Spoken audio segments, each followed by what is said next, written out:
Acordo de Paris, Protocolo de Kyoto, não precisa mais se preocupar, hein? A empresa Carbon Engineer promete uma solução milionária, trilionária aliás, que vai eliminar o problema do aquecimento global. Será que é bem assim, galera? Não precisa mais se preocupar então?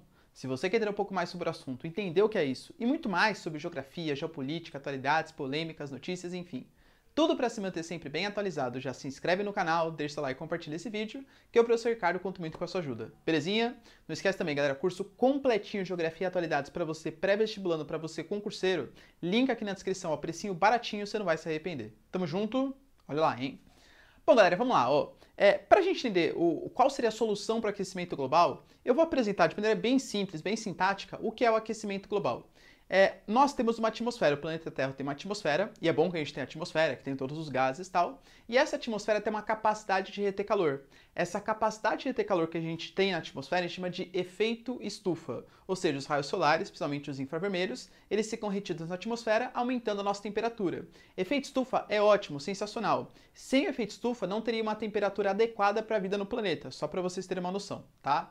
O problema é que as atividades humanas, principalmente ligadas à emissão de gás carbônico e à emissão de metano para a atmosfera, fazem com que o efeito estufa se agrave, a gente retenha mais calor que o necessário e aí sim é o aquecimento global que é o grande problema. De verdade, se a gente comparar uma molécula de metano e uma molécula de CO2, o metano ele é muito mais problemático. Só que existe menos metano sendo liberado na atmosfera. O CO2 ele é muito mais abundante. Por isso que a gente fala que o grande vilão do chamado aquecimento global é o gás carbônico, é o CO2.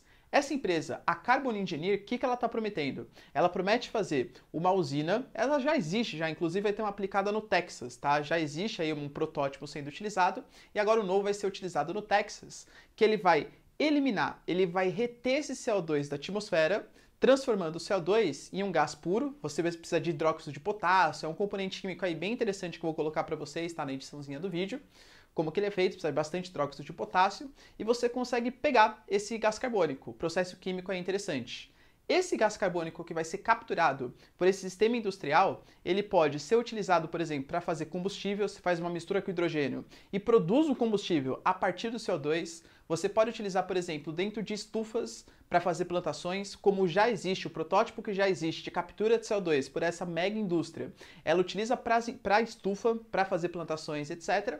Ou até mesmo para você explorar combustíveis fósseis, por mais paradoxal que possa ser, porque o principal vilão que solta esse gás carbônico para a atmosfera é a queima de combustíveis fósseis, né? Diesel, gasolina, carvão mineral, etc.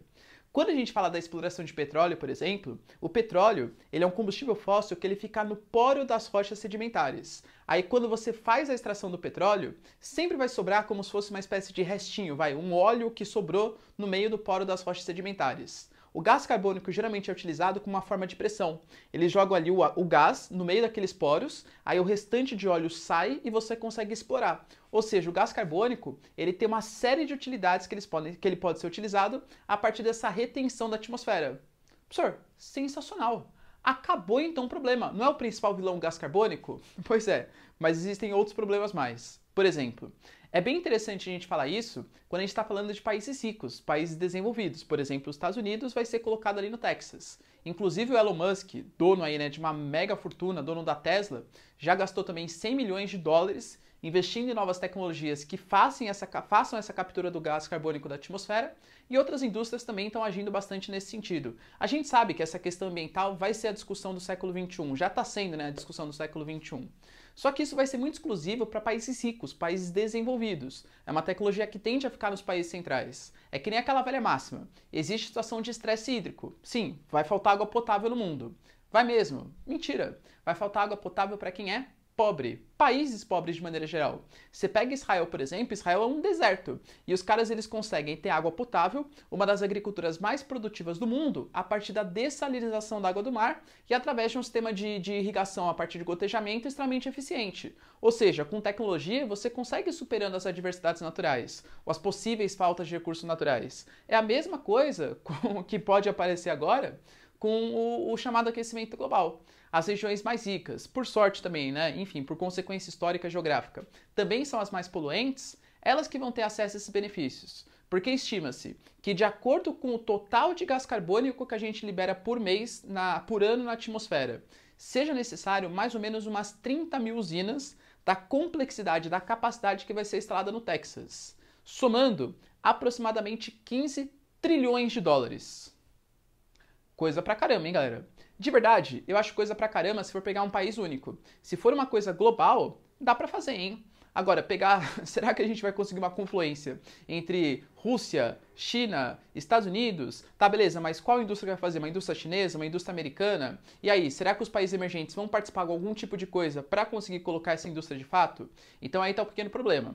Pequeno, bastante, né? Outro problema, os recursos que vão ser necessários para que essa indústria funcione. Por exemplo, hidróxido de potássio. Será que vai ter tanto hidróxido de potássio disponível para conseguir fazer esse processo industrial? E mais, essa indústria consome energia. A energia, a matriz energética que a gente tem hoje é a partir da queima de combustíveis fósseis. Então a gente vai queimar combustíveis fósseis para tirar gás carbônico da atmosfera? Talvez seja necessária uma mudança da matriz energética. Estima-se que com todas essas usinas funcionando, o consumo de energia ele aumente em 1/6. É coisa assim, galera, de muita energia que vai ser utilizada. 1/6 da energia mundial vai ter que ser colocada a mais para funcionamento dessas usinas. O que, obviamente, se mantiver a matriz energética atual, vai emitir mais gás carbônico ainda para a atmosfera.